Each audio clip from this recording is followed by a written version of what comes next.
right, we're going to dive just a little bit into theory today, and I don't want to lose you, but if you can grasp what I'm talking about here, it will really help you with your playing, and I'll show you some examples of how this will help you sort of unlock the guitar neck, unlock some songs, some chords. It really is a helpful tool. We're going to do this in the key of E, but you can do this in any key just by moving it up or down the fretboard. And what I want you to do is to find your notes in the major scale.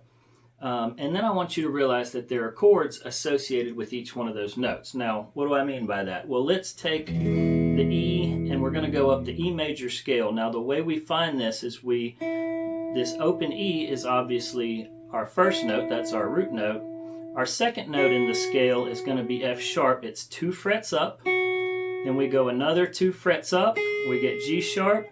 Then we go 1 fret up, we get A, that would be our 4th. That's why when people talk about, say, the number system, you know, you have your 1 chord, which would be E, and then you have your 4 chord, which would be A. So we had 1, 2 frets up, we get number 2, 2 frets up from that, we get number 3, 1 fret up, we get 4. Then we go 2 frets up to get 5, 2 more to get 6, 2 more to get 7, and then 1 more we get E, and that starts us back over. So that's the number system when it comes to playing any major scale. You just find your note here on the E string, go 2 frets up, 2 frets up, 1 fret up, 2, 2, 2, and then 1.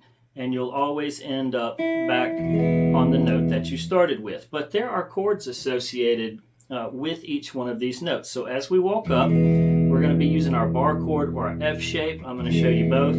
So as we go up 2 frets to our F sharp note, we also have an F sharp chord, but it's minor. So if you're playing a bar chord, instead of holding it like this, we're going to lift this middle finger up. It's the same way if you were holding this F shape, lift that middle finger up, and now we get an F sharp minor.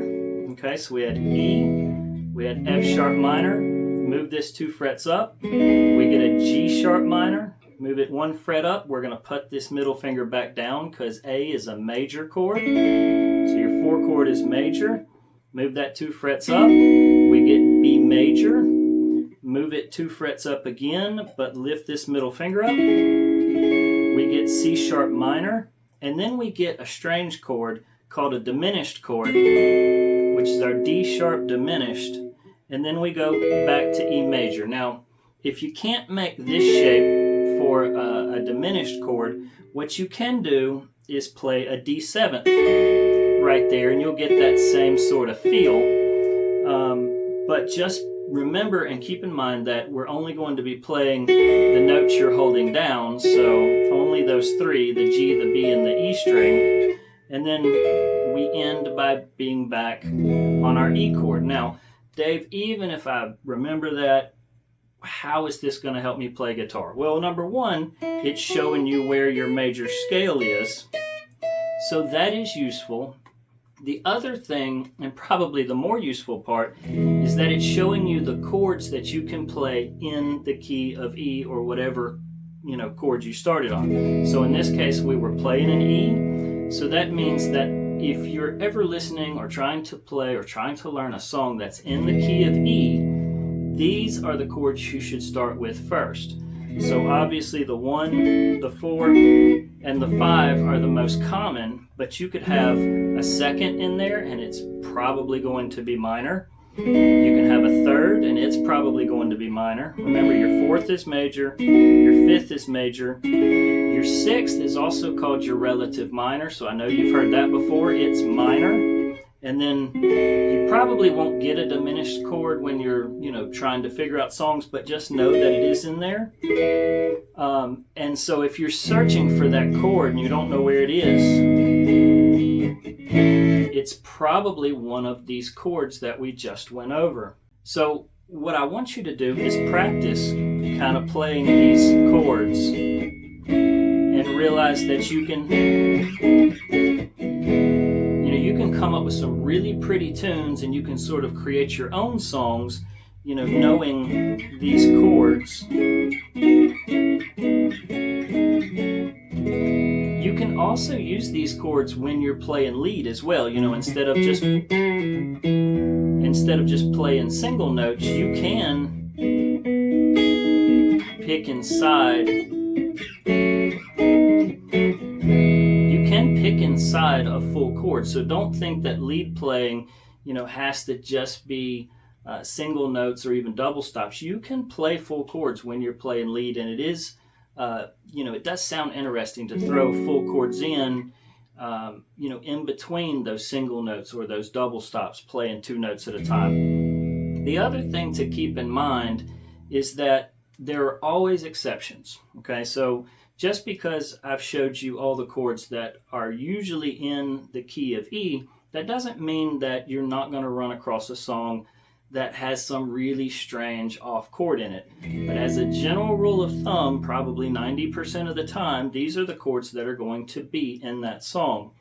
But another thing to keep in mind is that, yes, I showed you which ones were minor and which ones were major, but one thing you should do is play around with the idea of, say, making one of these minors major, because sometimes that'll sound good in a song. For example, I'm going to make this 3rd major instead of minor.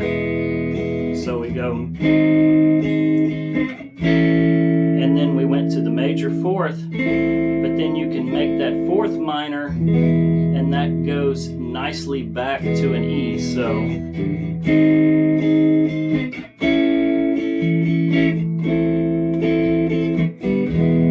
and now we get some really pretty ideas of melodies or chord structures. Also, one that I don't hear very often, but you ought to try it, is to make this 5th minor, which is a really interesting sound.